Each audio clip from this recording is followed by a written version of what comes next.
Hello students, today we discuss about excretory organ and its excretory material.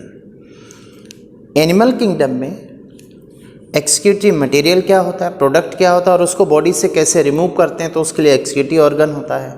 तो initially जो animal kingdom है इसमें जो इनवर्टिब्रेट इनिशियली होते हैं उनमें ऑलमोस्ट एक्सक्रीटरी प्रोडक्ट अमोनिया होता है. जैसे we discuss about the excretory organ in animal kingdom. तो एनिमल किंगडम इसमें अपन देखते हैं तो फाइलम वाइज ये डिवाइडेड है. जैसे फर्स्ट पहला phylum protozoa, porifera, coelenterata, platyhelminthes, aschelminthes, annelida, arthropoda, mollusca, echinodermata, hemichordata and last chordata. फिर कॉर्डेटा में आगे 5 क्लास होते हैं. Fishes, amphibia, reptilia, birds and mammal. तो ये लास्ट में मैमल तक आते आते ह्यूमन आएगा. तो फर्स्ट जिसमें अपन देखें एनिमल किंगडम में one is the first phylum, पहला फाइलम देखिए प्रोटोजोआ. अपन अभी 3 फाइलम की बात करते हैं. One phylum protozoa, second one is the Porifera and third one is the Coelenterata. 3 group हैं, फाइलम वाइज बात करते हैं. तो अब इसमें एग्जाम्पल देखिए फाइलम प्रोटोजोआ में वन इज द, इसका example one is the amoeba.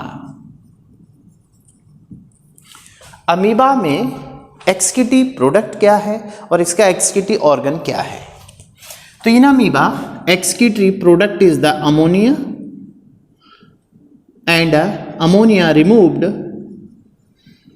removed by simple diffusion. इसको सिंपल डिफ्यूजन के द्वारा रिमूव करते हैं बाय जनरल बॉडी सरफेस, यानी इसकी जो प्लाज्मा लेमा प्लाज्मा मेम्ब्रेन है जनरल बॉडी सरफेस के थ्रू रिमूव करते हैं. जैसे मान लीजिए ये अमीबा है. इस अमीबा में इसकी जनरल बॉडी सरफेस है. अब देखिए इसमें क्या हुआ, एक्सक्रीटरी ऑर्गन इसका जनरल बॉडी सरफेस है तो इससे बाय द सिंपल डिफ्यूजन करके बॉडी से क्या रिमूव कर दी गई, अमोनिया. बट अगला क्वेश्चन इसमें बनता है in amoeba osmoregulation by, amoeba में excretion by the general body surface. But दूसरा इसमें देखते हैं ऑस्मो रेगुलेशन. ऑस्मो रेगुलेशन तो osmoregulation by contractile vacuole. Contractile vacuole के द्वारा ऑस्मो रेगुलेशन होगा. देखिए कैसे होता है. ये मान लीजिए अमीबा है और इसमें ये इसकी कॉन्ट्रैक्टाइल वैक्यूल है. अब इसके अंदर इनटेक ऑफ वाटर हुआ, वाटर इसके अंदर कलेक्ट हो गया. तो ऑस्मो रेगुलेशन का मतलब होता है maintenance of the water inside body, regulation of the water. अब जब इसकी बॉडी में एक्सेस वाटर हो जाएगा तो इस कॉन्ट्रैक्टाइल, ये कॉन्ट्रैक्टाइल वैक्यूल है, इसके through excess of water removed out होगा. वाटर आया, वाटर का एक्सेस में है तो उसे रिमूव्ड आउट कर दिया जाएगा बाय द कॉन्ट्रैक्टाइल वैक्यूल. जैसे यहाँ पर कॉन्ट्रैक्टाइल वैक्यूल देखिए किस टाइप से होती है. ये इसकी डक्ट होती है, duct of the contractile vacuole ये, और इसमें इस तरह की ब्रांच होती है, branch of the duct. Okay, ये कॉन्ट्रैक्टाइल वैक्यूल है. तो अब इसमें पहले क्या हुआ, कॉन्ट्रैक्टाइल वैक्यूल में पोर्स होते हैं. देखिए ये पोर्स, तो इन पोर्स का यूज क्या है वो देखिए। कॉन्ट्रैक्टाइल वैक्यूल में वाटर जो इसमें एक्सेस ऑफ वाटर था उसे इस पोर से बॉडी से रिमूव किया गया, ये देखिए। तो contractile vacuole in case of amoeba, ये एक्चुअल में इनमें टेम्परेरी पोर्स होते हैं, by temporary pores in contractile vacuole in case of amoeba. दूसरा सेकेंड एग्जांपल इसका देखें तो प्रोटोजोआ के केस में क्या हुआ, बॉडी बहुत सिंपल है, यूनिसेलुलर है अमीबा, जो कुछ भी होना है वो जनरल बॉडी सरफेस से होना है। जनरल बॉडी सरफेस से रिमूव आउट की गई अमोनिया, तो इसका एक्सक्रीटरी ऑर्गन बॉडी सरफेस है, बाय द सिंपल डिफ्यूजन इसे रिमूव किया गया। बट इसके अंदर जो वाटर एक्सेस में डिपॉजिट हो जाता है उसको एलिमिनेट किया जाता है bye the contractile vacuole, this is called osmoregulation. दूसरा सेकेंड एग्जाम्पल देखें इन पैरामीशियम। तो पैरामीशियम में किस टाइप से होगा, इसमें भी एक्सेस ऑफ वाटर यदि है तो वो भी removed by the contractile vacuole, means excess of water removed by contractile vacuole, ये इसकी कॉन्ट्रैक्टाइल वैक्यूल है। बट इसमें क्या होता है, देखिए इसकी कॉन्ट्रैक्टाइल वैक्यूल इस टाइप की होती है,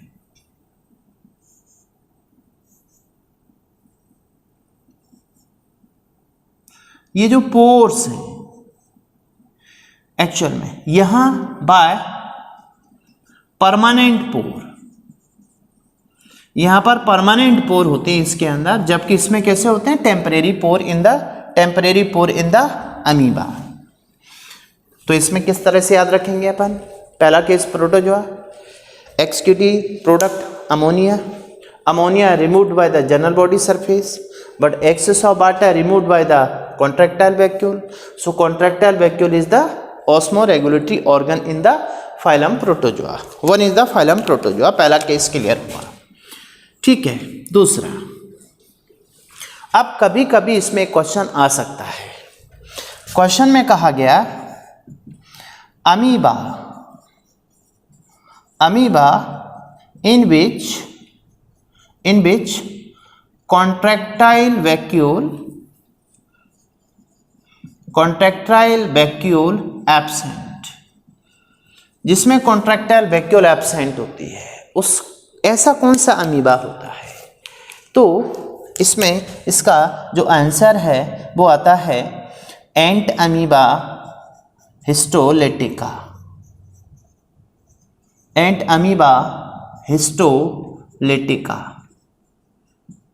इसके अंदर कॉन्ट्रैक्टाइल वैक्यूल एब्सेंट होती है क्योंकि ये इंडो पैरासाइट होता है और इसी से एक डिजीज पैदा होती है अमीबोइसिस। तो इसमें एक्सेप्शनली याद रखिए amoeba in which contractile vacuole absent and amoeba histolytica. Okay, now we come on the next phylum Porifera.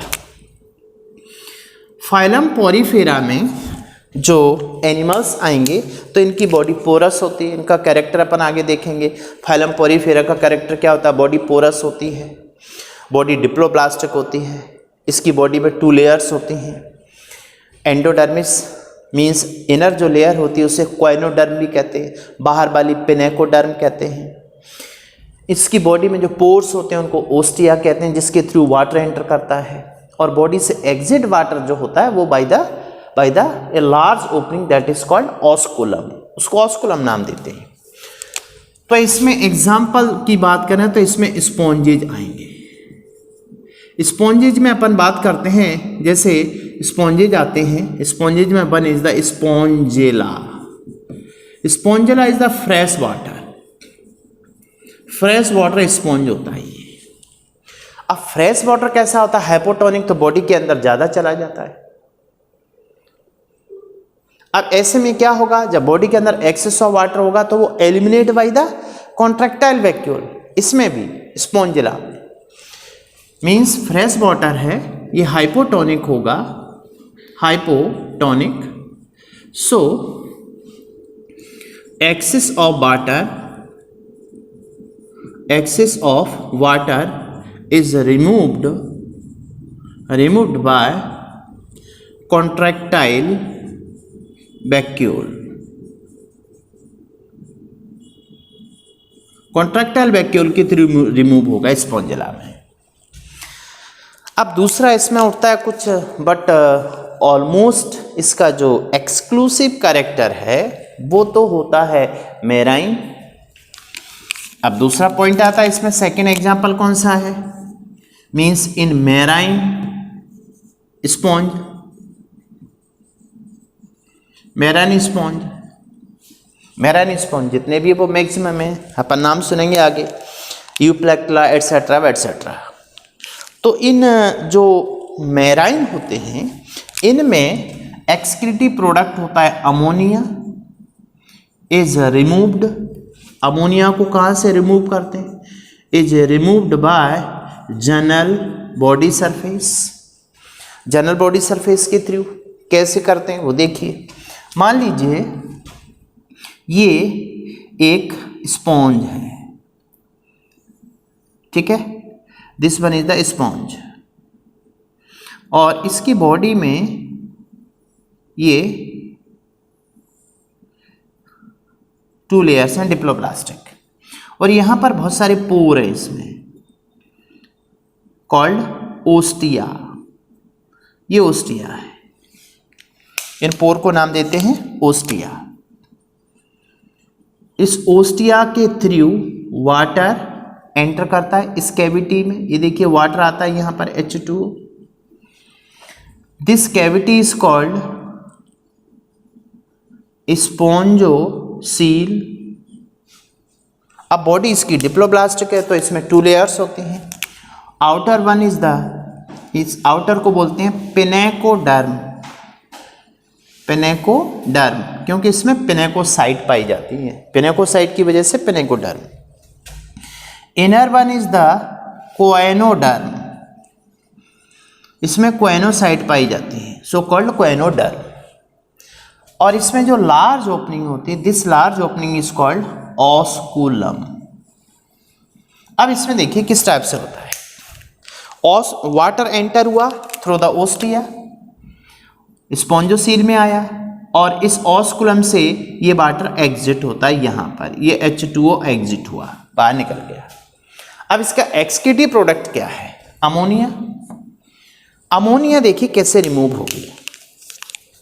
मान लीजिए ये जो आउटर लेयर कोएनोडर्म है ये, तो यहाँ से इन सेल से अमोनिया रिमूव हुई और ये आ गई इसमें इस वाटर के अंदर। मीन्स आउटर लेयर कोएनोडर्म की जो सेल होती हैं, cells of the choanoderm, ammonia diffuse out into the water.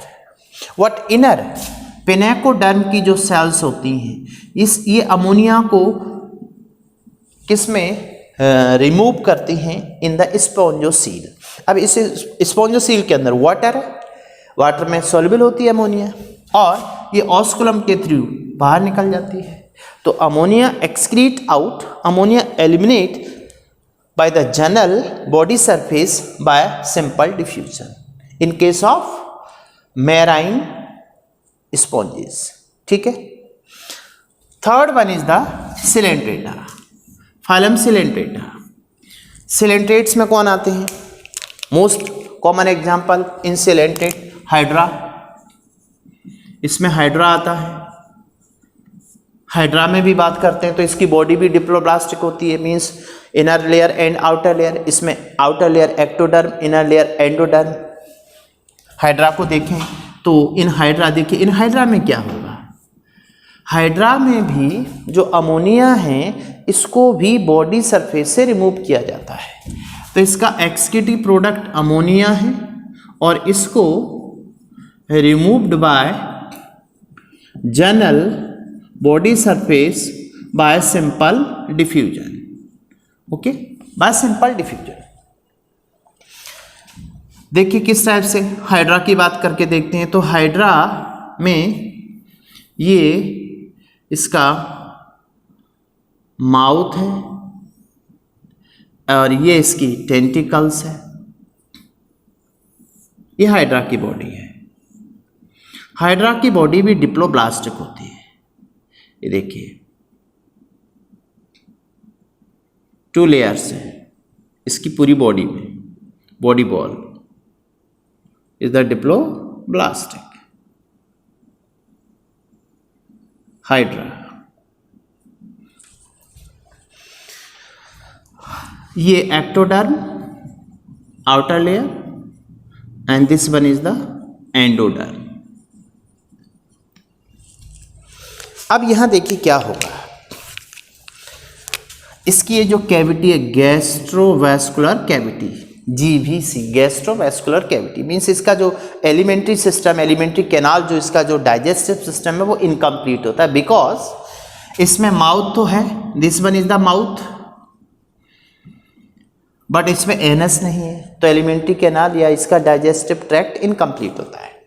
अब देखिए इसमें ये जो इसके अंदर जो सेल्स होती हैं, सेल्स ऑफ द एंडोडर्म, ये अमोनिया रिलीज करती हैं in the gastrovascular cavity. Gastrovascular cavity में अमोनिया रिलीज हुई और इस माउथ से ही ingestion and egestion both process occur from the mouth. Food अंदर आएगा भी इससे और जाएगा भी। तो अब देखिए इस माउथ से यहाँ एंटर हुआ वाटर और वाटर में डिफ्यूज हुई अमोनिया और अमोनिया ये बॉडी से बाहर निकल गई। तो जो एंडोडर्म होती है उसकी सेल से निकलने वाली अमोनिया आती है गैस्ट्रोवैस्कुलर कैविटी में। This one is the gastrovascular cavity and इसके अंदर वाटर होता है, इसमें वाटर में डिफ्यूज होकर एग्जिट हो जाती है from the mouth, means ingestion of the water and egestion of the water from the mouth. But ectodermal जो सेल्स होती हैं ये, इनसे निकलने वाली अमोनिया ये डिफ्यूज होकर के ये आती है इन वाटर। सिंपल, इसके अंदर भी अमोनिया एक्सक्रीटिव प्रोडक्ट है और जनरल बॉडी से रिमूव आउट हुआ। तो आप देख पा रहे हैं यहाँ पर सिंपल जो इनिशियल इनवर्टिब्रेट्स होते हैं, नॉन कॉर्डेट होते हैं like protozoa, porifera and coelenterata, in सभी में देखिए एक्सक्रीटिव ऑर्गन अमोनिया है, एक्सक्रीटिव मटेरियल अमोनिया है और ऑलमोस्ट किसके थ्रू ये डिफ्यूज हो रहा है, bye the general body surface. Clear? But in case of protozoa like amoeba, for osmoregulation contractile vacuole present, amoeba in which contractile vacuole absent, Entamoeba histolytica exceptionally से याद रखिए। This is about the excretive product and excretive organ in these 3 phylums. Okay, next में अपन देखेंगे आगे Coelenterata के बाद में क्या आता है, बोलिए, प्लेटियलमिथीज, एस्केलमिथीज, एनिलिडा।